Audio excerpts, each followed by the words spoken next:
The year is 1995. Why not? Why And we not? are going to pitch the fourth film in the Teenage Mutant Ninja Turtles franchise. Not because the third one was a box office smash or anything, but we're going to say that like the toy sales were good enough. Whatever. The studios Yeah. agreed to let us make a fourth one. So, what are we going to do? Cue the We're going to intro. pitch it. We're going to pitch it.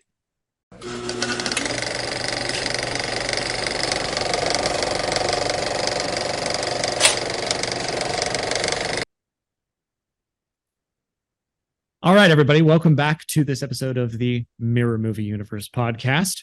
I'm Nate. I'm one half of this shindig, and across the island, across the country from me is Dan, the other half of this shindig.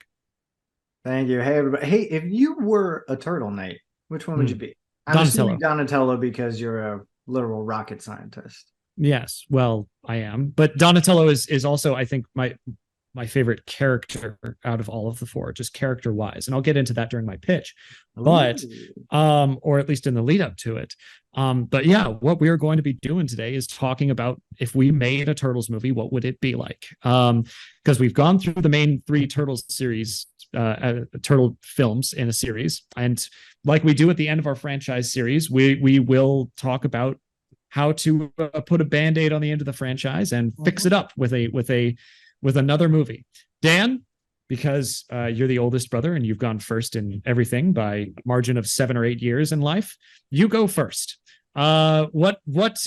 What's your idea for TMNT 4 in 1995? Pitch it to me. TMNT 4. Mm, So at the end of Teenage Mutant Ninja Turtles 2, mm. as we talked about, there is that newspaper article that says there are turtles living in the city. They've finally been spotted. That's Yes. wholly ignored for the third film. I'm bringing Mm-hmm. it back for the fourth. Okay. So, unfortunately, the title "Out of the Shadows" is already taken, but something along those lines, like Teenage Mutant Ninja Turtles, like "Out of the Sewer." Mm-hmm. That's my kind of title on this. So, Sure. we open with debate between various pundits on television saying, Mm-hmm. are they real? It's faked. There's no way. Mm-hmm. There's no way that this could have ever happened. Oh no, I saw it. They saved my Mm-hmm. life in the subway from a mugging. Like whatever. Debate back and forth. Yeah. We pan back to see Baxter Stockman, one of the Classic character. villains Yeah. from the comics and from the television show that I love so much, Yes. played by Joe Morton, who is fantastic. He's in Eureka in the 2000s, but you probably know him as the creator of Skynet from Terminator 2. Oh, I know who this guy is. He's no okay. I've seen every episode of Eureka because I'm that much of a nerd. He's He's the like a super mechanic. engineer, but he owns the mechanic shop. Yes. Um, yeah, he is the cause of the cataclysmic event in the episode of Eureka where everyone like is like post hypnotic suggestion from like 80s lyrics and stuff, and so they all go nuts. And he like puts together a doomsday device because of I'll stop the world and burn with you or whatever, melt with you. And yeah, I love this. He Great, is. great choice for an actor. Thank you. He's so good because I want Baxter Stockman to be both simultaneously very charming and Yeah, very conniving and scary. And I think yeah, he can do both like really he easily. does a very good job with that. Yes. So he finds a way to approach the turtles and he's very charming to them. And he's like, I Mm-hmm. believe in what you guys are doing, blah, blah, blah. Let me do Mm-hmm. some studying of you. Let me see what's going on. I want to further science, right? Mm-hmm. So he comes up with a plan where he can kind of remove the mutagen and somehow make them human. Whatever. Ah, It's okay. uh it's the 90s. We can do whatever we want. Yeah. Leonardo and Raphael decline politely and Mm-hmm. say, no, we want to remain as turtles. Like, this is our calling. By the way, side note, Jim Henson is doing all of the turtle stuff for this one. We're not doing the animatronic stuff. Okay. Or at least his company. He at this point I Yes, think he's he's he's passed passed away. on by this point. So the Jim Henson Company's doing all of that. Yeah. Yeah. So Donatello is really taken by the science of all of this. He's really Mm-hmm. intrigued. He wants to go through it, and Mikey wants to go through it too. Yeah. So they go through the process to become human, giving Baxter Stockman access to their mutagenic stuff, right? This is the other bit of casting here. So for Donatello, I want him played by Alfonso Ribeiro from Carlton from The Fresh Prince. I can think of no one Okay. better to be a Okay. human Donatello. And Yeah. then as Mikey, I want Omar Gooding from Smart Guy, and he's done a bunch of other stuff too, but he's just like a very kind of lovable Mhm. idiot in Smart Guy, and I think he'd be great as Mikey. So Yeah. you get a little Uh, bit of fun as these two guys go off to school. And one of the criticisms of the Teenage Mutant Ninja Turtles is that they don't really act like teenagers. And I think that we yeah. can have a little bit of fun with that because they're not really teenagers. They're acting like what they think teenagers do. So they go to school, you have a little bit of fun. They Mhm. have to call their dad. Casey Jones comes in. They're like, "You call their dad thinking Splinter's going to show up?" No, it's Casey Jones. He's like, "Guys, what are you doing?" And they're like, "Oh, man." Like, I think you could have so much fun with that. Yeah. Meanwhile, our tenacious reporter, April O'Neil, Mhm. played by either actress, I think both of them did fantastic with the The roles. first one's better. Truly, they Uh, both did great, but you want to bring her back, uh, that's fine. okay. Um, that she is snooping around Baxter's lab and finds out that what he's doing is evil and bad, Of right? course. Of course. So he's going to use this mutagenic thing to turn humans into weird, crazy creatures that are mutated, Mhm. and she has to stop him. So she gets out of there. She goes and tells Leo and Raph they have to get Mhm. Casey, and why not Kino too? Like, let's bring him back to go fight. Donnie and Mikey have to kind of make a choice. Do they stay human? Do they go back to Yeah. being turtles? They decide to go back to being turtles, and they have a big showdown with Baxter Stockman where he mutates into this hideous kind of creature, and they have a Yeah. big fight with him at You the gonna end. do it like he mutates into a fly, like he does in the cartoons? Very much like a fly, Okay. like he does in the cartoons, and I was kind of on the fence about whether or not to do the mouser kind of robot things, but I think Mhm. maybe he's got other henchmen. You could have other kind of weird stuff coming out. Sure. They stop him, and then they kind of reunite, and I think that it's more than anything like the theme that I want to get across. We've talked about feeling alienated and stuff. Yeah. The big theme is like just kind of accepting who you are, right? Mhm. And so they're turtles. They try to be something different. It doesn't work out, Yeah. and they realize that they should be turtles. And I think you could have like a nice moment where they're like, "Leo, Raph, why didn't you do it?" And they're like, "You don't think we were tempted? Mhm. Like this isn't fun or easy, but this is what we are, and we need to make the best of it." Something like that. So Yeah. that's kind of my pitch. Baxter Stockman, a little bit of fun in like a high school setting, and Mhm. then some fun craziness at the end. That's yeah. Okay. I buy into it. I have a question though. Okay. Do they get accepted by New York for who they are? Or do they go back into the shadows and be Ninja Turtles at the end?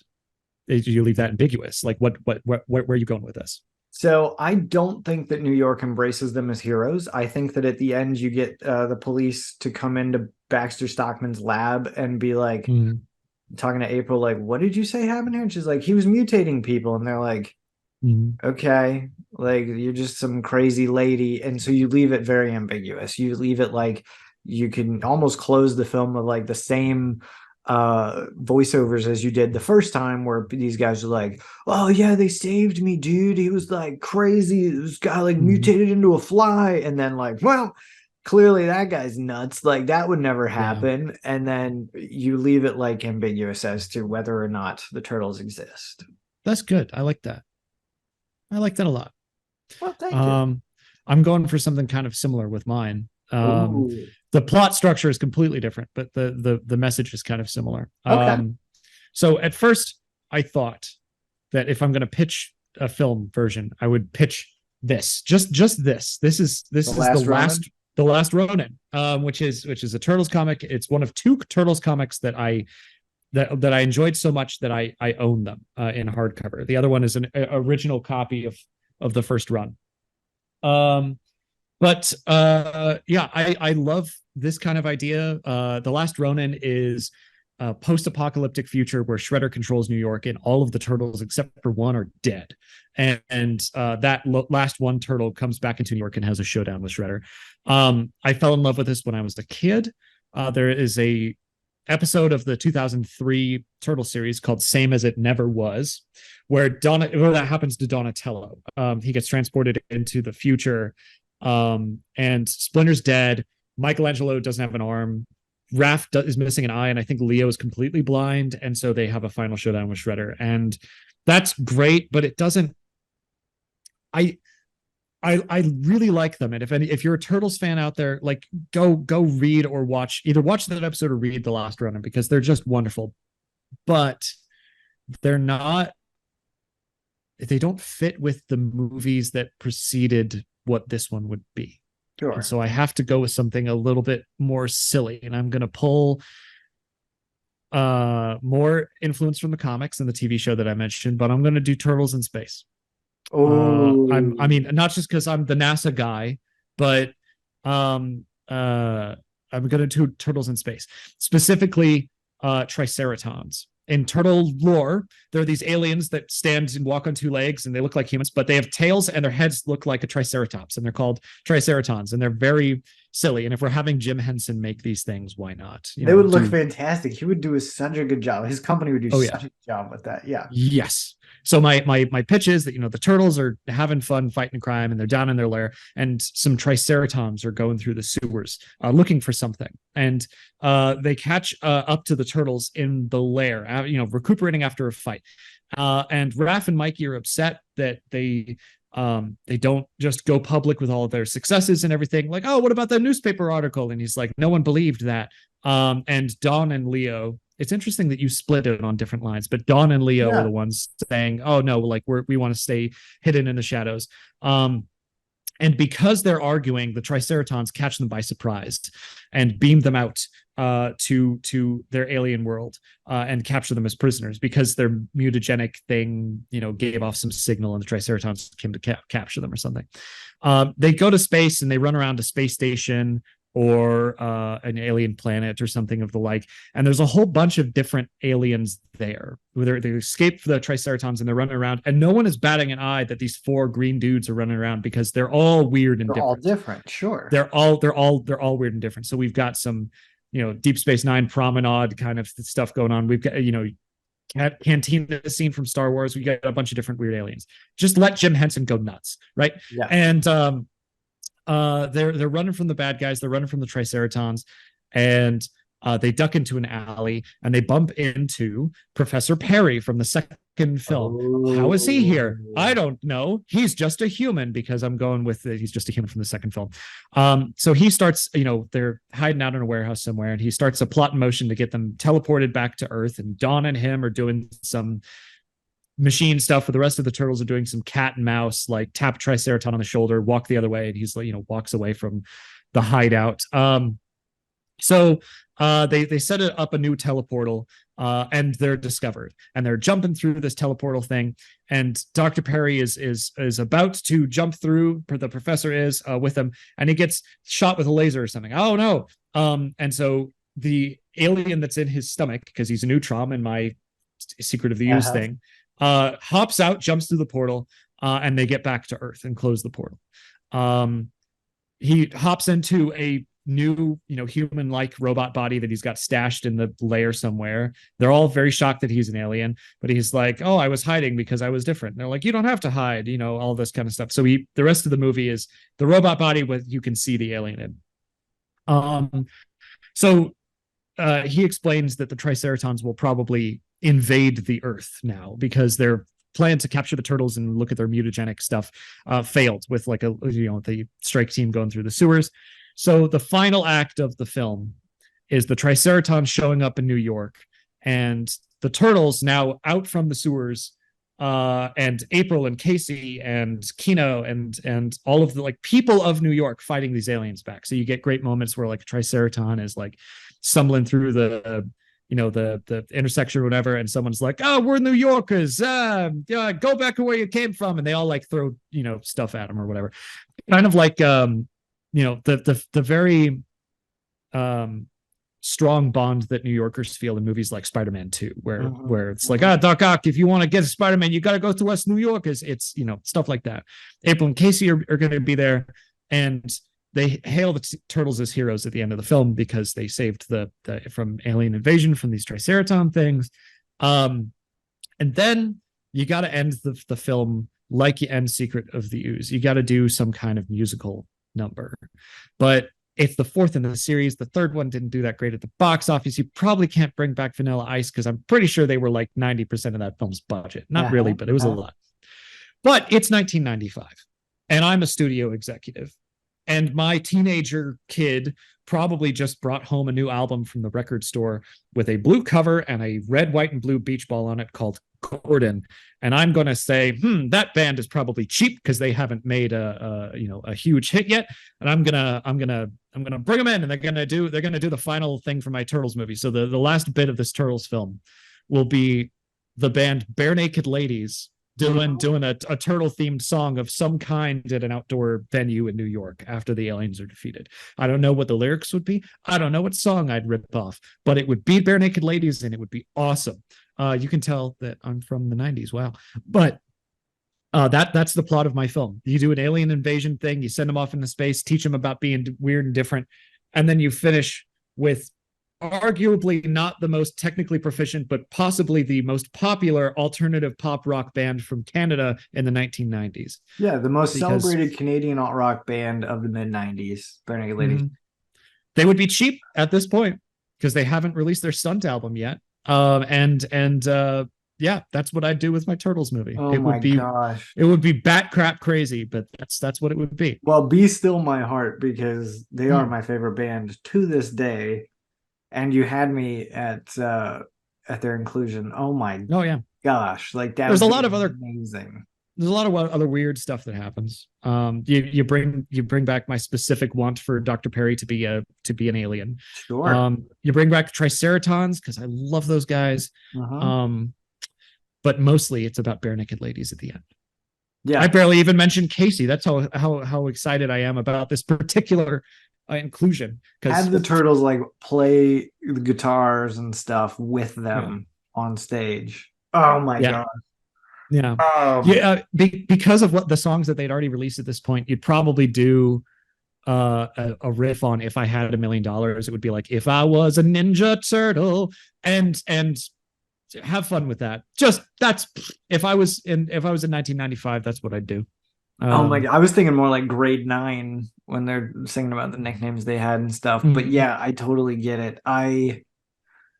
Here's what I love about yours. Like, first of all, it's a great message because it's the same as my message. But it's the same as your message. You can tell we're brothers, audience. I think that the reason that yours would do so well is because of toy sales. Like toy sales.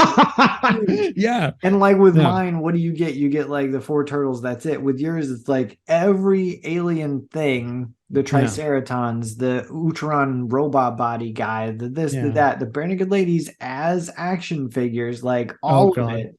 You can do everything. Yeah.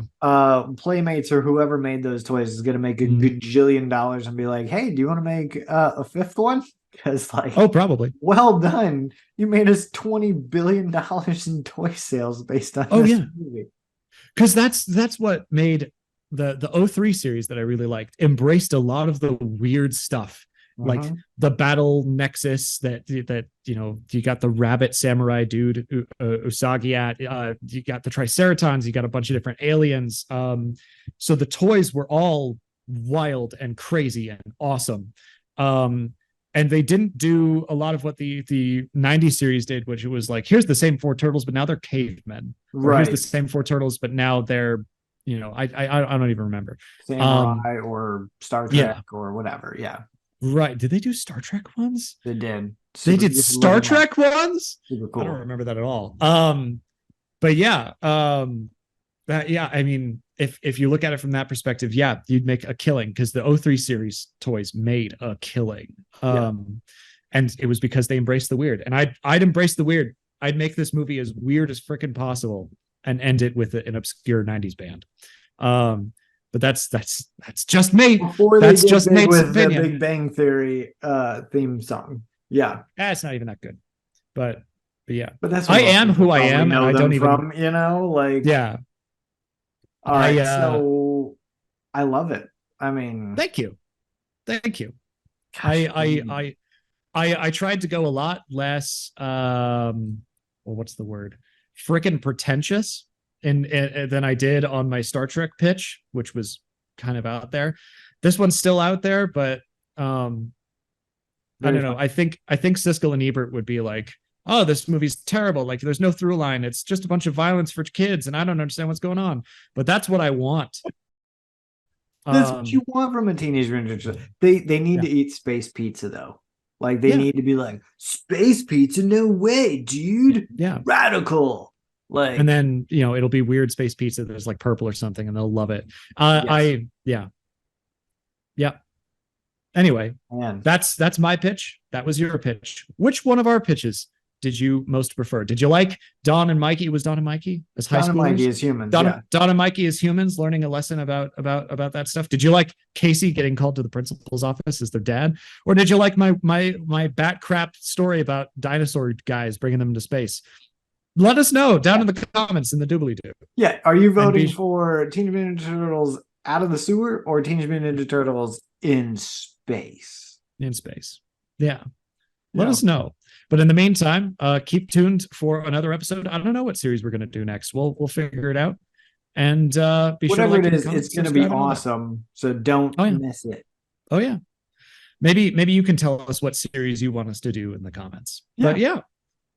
Thank you as always for watching. We hope that this finds you well. Like, comment, subscribe, all that good stuff. And cowabunga, dude. Cowabunga, dude. See you later.